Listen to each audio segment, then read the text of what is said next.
We can. Yeah, take that as a yes. Thanks. That's great. So, afternoon, morning, evening, whatever you might be. Thank you so much to the SDN and Lynn in particular for the very kind invitation to participate and contribute to this session. What I want to cover here is a few areas relating to sport for development piece. Maybe if you can move on to the next slide, please. Thanks. So I'm kind of going a little bit upstream here relative to maybe what was advertised in terms of the planned contribution. So this is a bit more on the, if you like, the kind of supply side, the policy side, and the kind of more organizational, kind of meso and macro side of sport for development and peace. One thought we hear would be that if you have these aspects in place, then some of the more meso and micro things can be more easily put into place at grassroots level. So what I really want to concentrate on here would be, first of all, mainly the work that UNESCO do in this field and are trying to promote. Latterly towards the end, also talk about a current project that myself and other colleagues are involved in regarding the Sport for Education and Sustainable Livelihoods in Africa initiative that is being led by Laureus, the IOC, and also the AFD, the French Development Agency. So maybe on to the next slide, please. Okay, so just to start then, introduce UNESCO, which is the United Nations Educational, Scientific and Cultural Organization, with an overarching mission or commitment to the building of a culture of peace, the eradication of poverty, sustainable development, and intercultural dialogue through education, sciences, culture, communication, and information, as you can see there in their kind of founding statement. So, you know, the key UN agency in this domain, obviously, as a UN agency, their overriding focus is on the pursuit and achievement of the Sustainable Development Goals. And within that, they have a couple of priority areas in particular, which relate to Africa and also gender equality. And of course, Lombe just spoke so very well on the latter element there. And UNESCO are showing and are really active in the field of sport and physical education. So there's a growing focus on investment more broadly within the UNESCO organization on these two areas, which they are especially responsible for. So next slide, please. Thanks. So UNESCO do have a sports section that is does remarkable work, really extraordinary in terms of the reach, scale, and ambition, especially relative to the kind of the size of that unit. But they do extraordinary work within that sports section. So you know, I would see the UNESCO now as the key UN agency for influencing and shaping global policy in sport and physical education. They work closely with a whole host of stakeholders. So there's this global ecosystem of stakeholders in sport and PE that UNESCO are very much involved in and kind of central to. And that includes, for example, the 193 member states, I think there are now, within UNESCO, as well as sport governing bodies, other intergovernmental organizations, such as, you know, in particular, the Commonwealth Secretariat, diverse NGOs, businesses and corporations, speak a little bit more about that in a moment, other stakeholders such as athletes and sport clubs, media and academia. So I would assume that many, if not everyone, who's tuned in here for this session would in some way be part of that array of stakeholders. And for the UNESCO sports section, the main approaches and concerns that they have include certainly a focus on grassroots sport, elite sport, and PE. But I think particularly in the sport development field, you're looking especially at grassroots sport and PE combined there. Seeing sport and PE as rights and valuable in themselves, that everyone should and has a kind of human right access, or should have a human right access to promote and facilitate the participation and access of diverse peoples to sport and PE. They're also concerned with protecting or enhancing the safety and integrity and sustainability of sport and PE. And that includes other areas that work in such as anti-doping.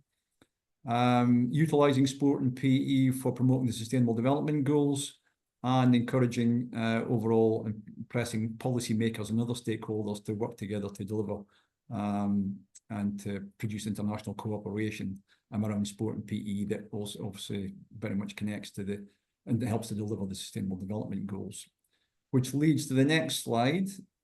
And specifically the UNESCO flagship programme or initiative that they have running for pretty much the next 10 years, entitled Fit for Life, launched in November 2021, and which will have a 10, maybe more than that year duration.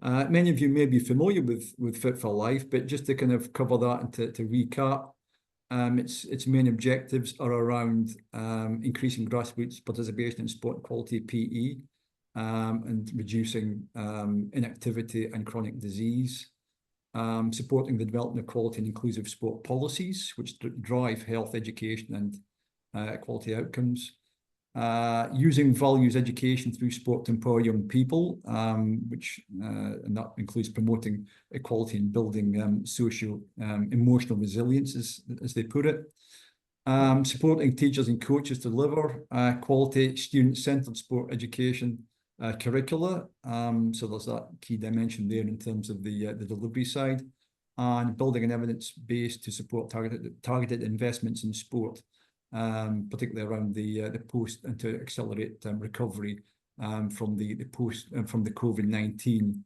impacts and beyond that. So that's been obviously key in the last few years as well, a major concern. Next slide, please. So Fit for Life has got many strands to it, and these include the development of a Fit for Life Alliance, that overall kind of commitment to facilitate and to deliver the objectives of Fit for Life. Also, the development of a global quality PE strategy, which and the report on that was co-authored by colleagues at my university, Loughborough University, led by my colleague, Dr. Rachel Sanford. That was co-authored with colleagues at Loughborough and also with UNESCO. Other areas of work include a big focus on gender equality, tackling violence against women and girls, impact investment in sport, sustainability of major sport events, the development of an anti-racism network, a global one there, the creation of a knowledge innovation network, which will generate and bring together research and knowledge relating to sport for development and PE and development, which can then be fed into enhancing Fit for Life programs and initiatives. And also the development and current work includes the development of a global sports survey and work around sport and emergencies. So many strands to the Fit for Life programme. If you can go to the next slide, please. So making Fit for Life work and also, making the sport development or sport for development sector work as well in terms of, generating funding and resource support for these initiatives is obviously key. And one way in which UNESCO have looked to promote this is to demonstrate that sport and PE are very cost-effective tools for development. Putting it another way, the UNESCO and their partners are presenting sport and PE as smart investments for governments and other stakeholders. So in that sense, sport and PE are well, UNESCO drawn on research that highlights how sport and PE provide a strong social return on investment and a strong SROI. And so UNESCO's report, Impact Investment in Sport, highlights that studies suggest that for every US dollar invested in sport and PE, that can generate a return of between $3 and $124 in economic and social impacts. And maybe I've kind of a straightforward couple of examples of ways in which that could be presented. Relates to, for example, investment in sports participation can reduce medium and long-term future healthcare costs in terms of the enhanced health of those who participate in sport and physical activity and physical education. And also in terms of sport and PE or physical activity programs, they can also improve school attendance and increase the chances of young people entering education, employment and training. And again, that's got a significant economic and social return for governments and other stakeholders in the medium to long term. Next slide, please. So presenting sport and PE as smart investments is one key way in which UNESCO and other stakeholders can highlight to governments, in particular, that sport and PE are smart investments. Another side to the work of UNESCO here relates to the promotion of one model for funding or resourcing sport for development programs. Or programs with a focus on enhancing PE, physical education in other social contexts. And that initiative or that funding model relates to the social outcome contract model, where UNESCO shows stakeholders how SDP programs can be favourably funded. Social outcome contracts are also known as sometimes known as social impact bonds, and they are underpinned by partnerships and a distinctive funding structure for programs. One of the key elements of this is the principle of payment by outcomes and results. Another key point here is that the programs are funded through loans or investments from different investors, such as social investment funds.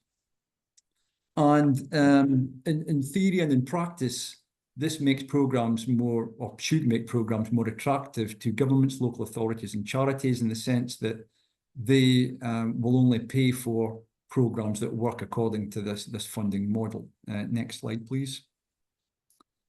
So the social outcome contracts model envisages three main types of partner. First of all, the outcome payer, such as a government, which would identify the program objectives for a sport for development program.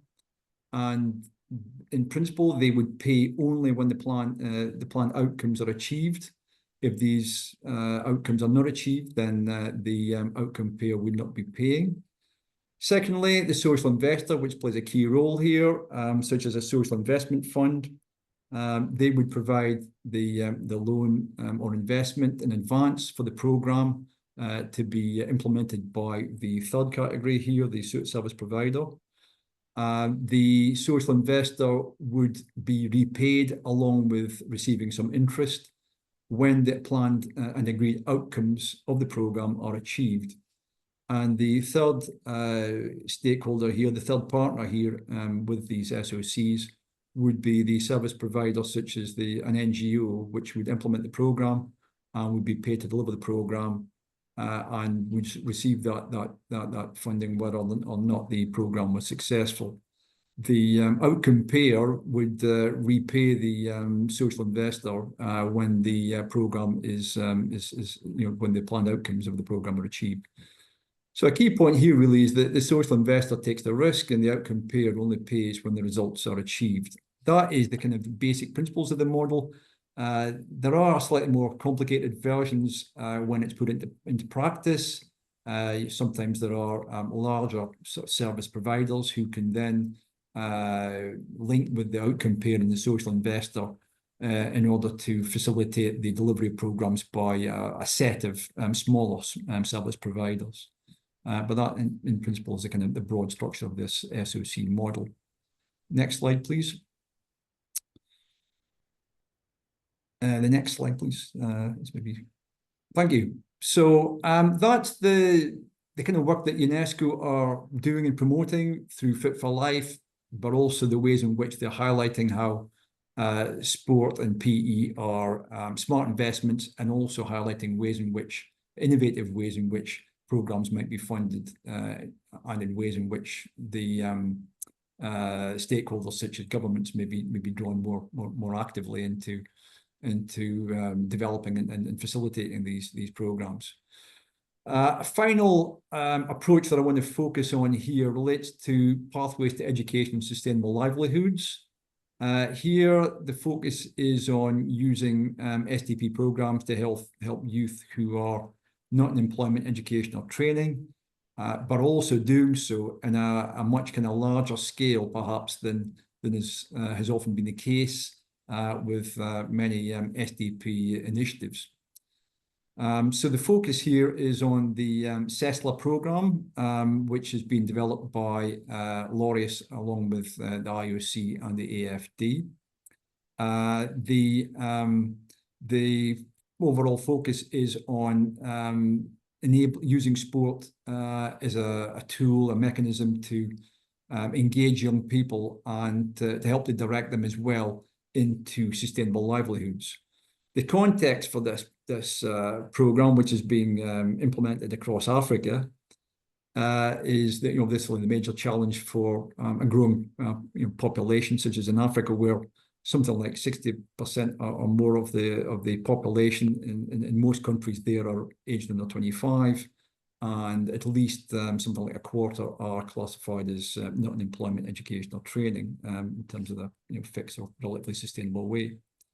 So the aim is for programs and initiatives that are coordinated across nations, regions, and continents in order to provide this kind of more coordinated type of initiative rather than something that's rather more locally based, shall we say. Final slide, please, or the second final slide. So the CESLA program, which reflects this approach, stands for Sport for Education and Sustainable Livelihoods in Africa. As I say, it's got this partnership with Laureus, IOC, and the AFD, launched last year, and the aim is to have this coordinated SDP initiative across Africa and to focus on improving employability pathways and sustainable livelihoods for these young people. Watch this space in terms of this program. It's going to run for several years. But what is, I think, particularly interesting is how this is looking to do something really at a kind of continent-wide level, and with a kind of a key focus on these one or two key development goals in terms of education and sustainable livelihoods. Largely around, say, sustainable employment. Next slide, please. The work that I'm involved in at the moment on CESLA is alongside 3 other universities. I'm based at Loughborough University, with colleagues. I'm working with Hassan to Casablanca, colleagues there, colleagues at Kenyatta University, and colleagues at Stellenbosch University.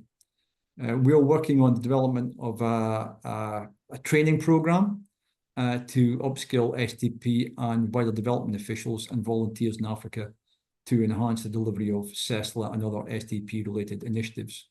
So that reflects, I think, the aim of, or one aim of the CESLA initiative to promote capacity building and upskilling in the SDP sector in Africa more broadly.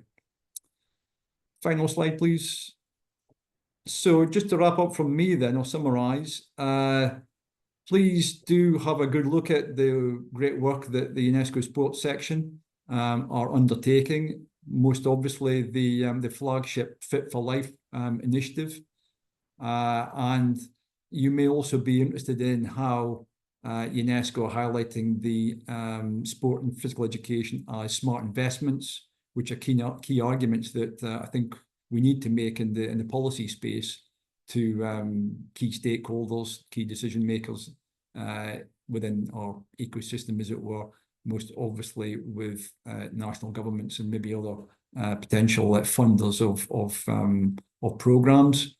The social outcome contracts model provides quite an innovative model for funding and facilitating these programs with the use of social investors, that type of partner, that initiative, that type of program that has certainly been implemented in the UK, and it's also being implemented in Chile at the moment through the trampoline program. And also, finally, I'd ask those in attendance to have a look at the CESLA initiative as well, that's being led by Laureus along with the IOC and AFD, the Sport for Education and Sustainable Livelihoods in Africa initiative, which is a really interesting one and a key one in terms of focusing on those one or two key development goals around education and employment, but also around looking to, shall we say, extend the reach of the SDP programs initiatives to have a continent-wide scale, which and ideally an impact as well. So thanks very much for tuning in, and I look forward to the rest of the program here and to chipping in as and where required. Thank you.